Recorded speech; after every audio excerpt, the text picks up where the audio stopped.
Shalom, mari kita mulai renungan hari ini. Kita akan nyanyikan lagu yang pertama.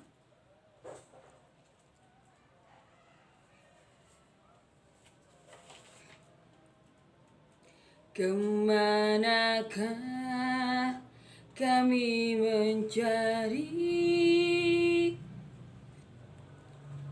kasih sejati? Kemanakah kami berseru saat badai datang menderu?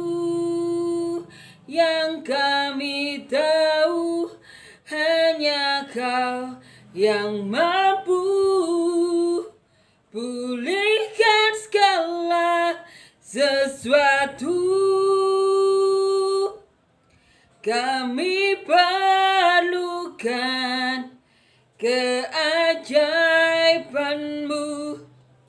Kami butuhkan sentuhan tangan-Mu. Kami tak dapat jalan sendiri. Kami perlu Kau, Tuhan. Amin ya. Amin. Kita sudah selesai ya baca di Matius mengenai penderitaan Yesus. Yesus ditangkap, Yesus disalibkan, Yesus bangkit. Sudah kita baca ya waktu peristiwa Pentakosta kemarin. Kita baru saja baca. Dan kita akan lanjutkan ya. Kita baca Markus. Kebanyakan Markus juga sudah kita baca ya, karena kita baca pencatatan yang sama antara Matius, Markus, Lukas, Yohanes. Kita kalau sama kita baca berbarengan. Nah, kita akan membaca yang tidak dicatat di Matius. Di sini ada satu peristiwa Yesus dalam rumah ibadat di Kapernaum, dicatat oleh Markus dan Lukas. Kita akan baca Markus pasal 1 ayat 21 sampai 28. Yesus dalam rumah ibadat di Kapernaum. Mereka tiba di Kapernaum. Setelah hari Sabat mulai, Yesus segera masuk ke dalam rumah ibadat dan mengajar. Mereka takjub mendengar pengajarannya, sebab ia mengajar mereka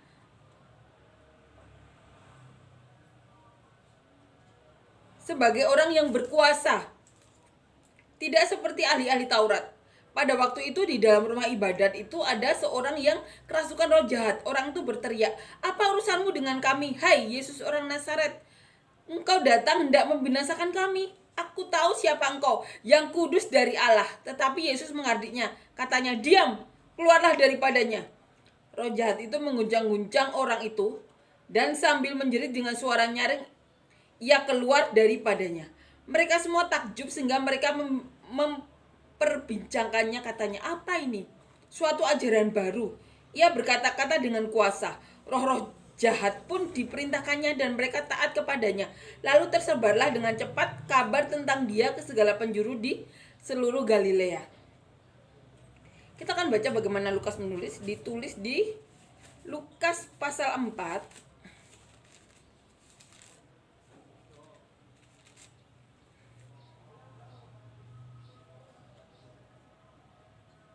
ayat 31 sampai 37. Yesus dalam rumah ibadat di Kapernaum. Kemudian Yesus pergi ke Kapernaum, sebuah kota di Galilea, lalu mengajar di situ pada hari-hari Sabat. Mereka takjub mendengar pengajarannya sebab perkataannya penuh kuasa. Di dalam rumah ibadat itu ada seorang yang kerasukan setan dan ia berteriak dengan suara keras, "Hai engkau Yesus orang Nazaret, apa urusanmu dengan kami? Engkau datang hendak membinasakan kami? Aku tahu siapa engkau, yang kudus dari Allah." Tetapi Yesus menghardiknya, katanya, "Diam, keluarlah daripadanya." Dan setan itu pun menghempaskan orang itu ke tengah-tengah orang banyak, lalu keluar daripadanya dan sama sekali tidak menyakitinya. Dan semua orang takjub lalu berkata seorang kepada yang lain, katanya, "Alangkah hebatnya perkataan ini." Sebab dengan penuh wibawa dan kuasa ia memberi perintah kepada roh-roh jahat dan mereka pun keluar. Dan tersebarlah berita tentang dia kemana-mana di daerah itu.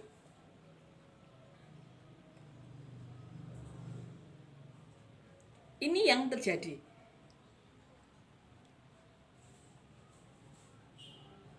Yesus setelah memanggil murid-murid yang pertama, tiba di Kapernaum dan mengajar pada hari-hari Sabat.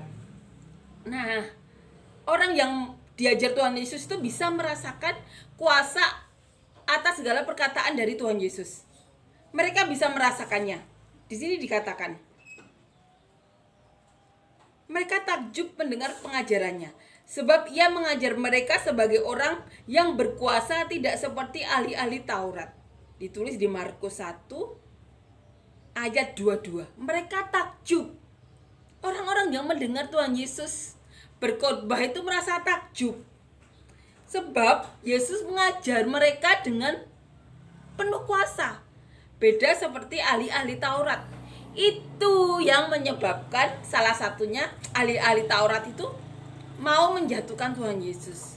Karena sejak dari awal orang-orang merasakan Tuhan Yesus itu perkataannya penuh kuasa. Dan saat khotbah di Kapernaum tersebut, Tuhan Yesus juga mengusir setan.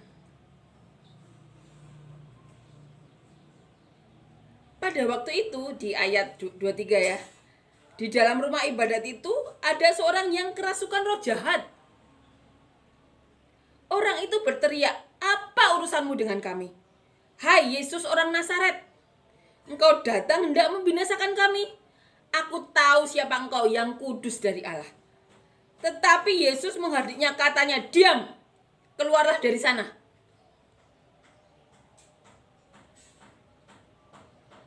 Keluarlah daripadanya. Roh jahat itu menggoncang-goncang orang itu dan sambil menjerit dengan suara nyaring, ia keluar daripadanya. Mereka semua takjub. Sehingga mereka memperbincangkannya, katanya, "Apa ini? Suatu ajaran baru." Mereka berkata, "Apa ini?" Karena dari mulut perkataan Tuhan Yesus itu mereka sudah merasakan kuasa. Dan kemudian saat ada orang kerasukan, Tuhan Yesus menghardiknya dan setan itu pun keluar dari tubuh orang itu. Dan di sini ya yang perlu kita garis bawahi, aku tahu siapa engkau. Setan itu tahu siapa Tuhan Yesus. Yang kudus dari Allah. Yang kudus dari Allah. Yesus itu bagian dari Allah. Disebut, setan menyebutnya yang kudus dari Allah. Setan mengakuinya. Dan orang-orang berkata, waktu itu Tuhan Yesus menghardiknya ya, "Diam, keluarlah daripadanya." Kalau kita ingat ya, ada beberapa setan yang diusir Tuhan Yesus dari tubuh seseorang, itu tuh mengakui Tuhan Yesus. Tapi Tuhan Yesus tidak mau orang-orang itu tahu. Jadi menghardiknya kalau kita ingat ya, yang pernah kita baca kemarin-kemarin. Luar biasa. Setan pun mengakui yang kudus dari Allah. Setan mengakui keberadaan Tuhan Yesus.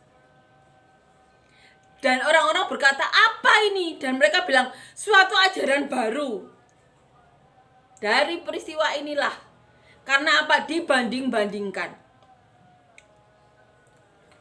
Perkataan Tuhan Yesus penuh kuasa. Ahli Taurat mau membunuh Tuhan Yesus. Karena apa? Mereka takut posisinya diambil. Mereka punya ketakutan sendiri. Nanti orang Roma tahu, sehingga menyerang negaranya. Mereka mengorbankan Tuhan Yesus. Lebih baik membunuh satu orang demi bangsa ini, kata mereka. Salah satunya alasannya karena salah satunya peristiwa ini. Orang-orang bilang, suatu ajaran baru. Karena mereka pastinya tidak pernah mengalami ada seseorang yang kerasukan setan.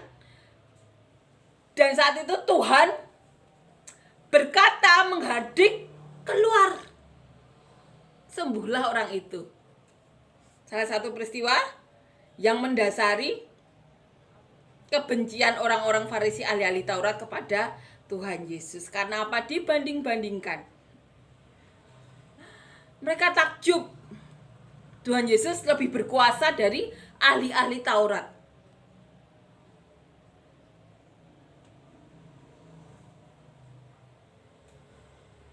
Dan kemudian orang-orang berkata, ia berkata-kata dengan kuasa. Roh-roh jahat pun diperintahnya dan mereka taat kepadanya. Roh-roh berkata seperti itu. Roh-roh jahat pun diperintahkannya dan roh-roh jahat itu pun taat kepada Tuhan Yesus. Roh-roh jahat aja taat. Manusia kenapa tidak taat ya? Suatu pertanyaan yang setiap orang harus wajib merefleksikan diri.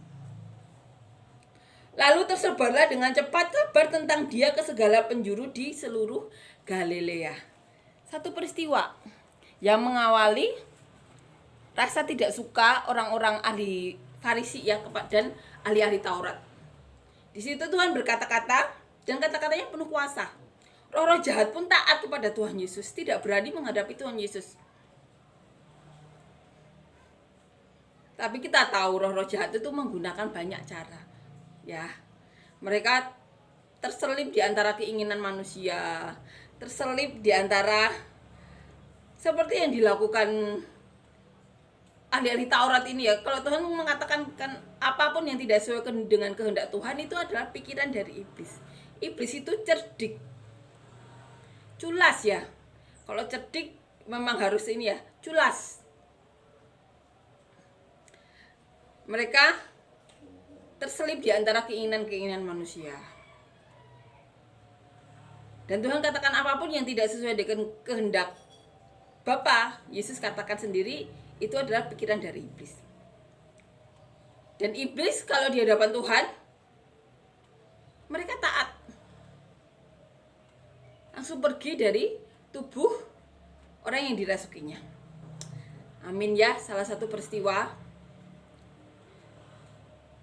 yang mendasari atau kita sebut juga peristiwa awal yang membuat orang-orang Farisi ahli-ahli Taurat tidak suka kepada Tuhan Yesus. Karena apa? Orang-orang sudah tahu Tuhan Yesus itu kata-katanya penuh kuasa. Mereka bisa merasakannya. Dan kemudian saat ada orang yang kerasukan, Tuhan Yesus bisa mengusir iblis itu, menghadiknya. Orang-orang sampai berkata, suatu ajaran baru dan Roh Kudus taat kepadanya. Kemudian peristiwa ini menyebar ke seluruh Galilea. Jadi kita bisa mengetahui ya peristiwa apa yang di awal-awal yang mendasari orang-orang Farisi begitu tidak suka kepada Tuhan Yesus. Karena perkataan Tuhan Yesus penuh kuasa, orang-orang menyadarinya.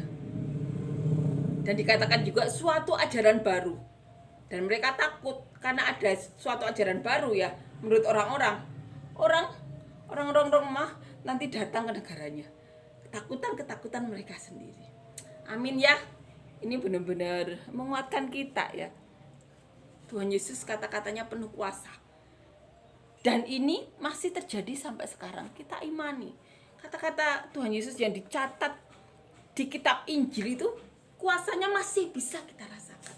Dan dahsyatnya Tuhan Yesus masih berbicara sampai hari ini, salah satunya dengan saya.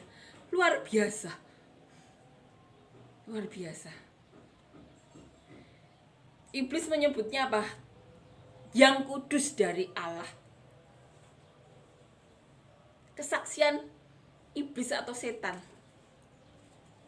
yang bilang sendiri Yesus itu yang kudus dari Allah. Tuhan kita itu nyata. Betapa ini benar-benar kasih karunia, belas kasihan dari Bapa, sehingga Bapa mengirim anaknya kepada kita yang kudus dari Bapa sendiri. Amin ya. Amin. Kita akan nyanyikan lagu yang kedua.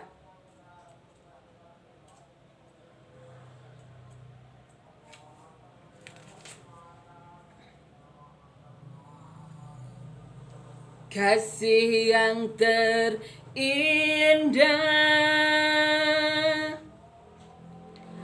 hati yang mulia,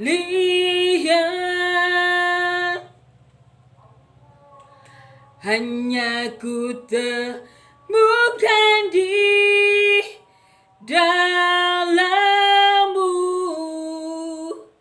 Yesusku. Pujian dari hatiku, selalu di setiap waktuku, tiada pernah berubah kasihku. Karya terbesar dalam hidupku, pengorbananmu yang selamatkanku. Engkaulah harta yang tak ternilai, yang ku miliki dan ku hargai.